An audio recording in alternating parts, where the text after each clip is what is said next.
అక్కడ ఎండ్ వచ్చినప్పుడు the whole thing lights up like a shine గారు చాలా మంచి కనిపిస్తుంది అప్పుడు. అయితే ఇది మొత్తం బిల్డింగ్ కోసం నేను క్లే బ్రిక్స్ వాడలే.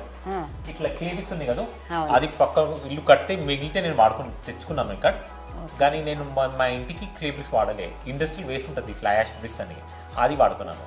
మళ్ళీ ఉష్కి వాడితే మనం మొత్తం రివర్ ఎకో సిస్టమ్ పాడక్ చేస్తాం.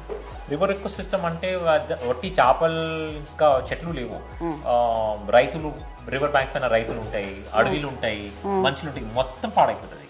దానికోసం ఉష్కే వాడకుండా నేను డస్ట్ ఫ్రమ్ ద క్వారీస్ వాడుతున్నాను. ఇసుక వాడకుండా క్వారీల డస్ట్, దానికి రోబోసాన్ కూడా చెప్తారు, అది వాడుతున్నాను. ఇంకా ఇప్పుడు మనం దీనిపైన ప్లాస్టర్ సిమెంట్ తో చేస్తే దానికి 28 days మనం క్యూరింగ్ చేయాలి, నీళ్ళు కొట్టాలి 28 days.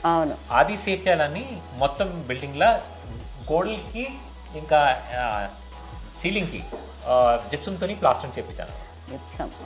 అయితే దానికి మనం నీళ్ళు కొట్టే అవసరం లేదు.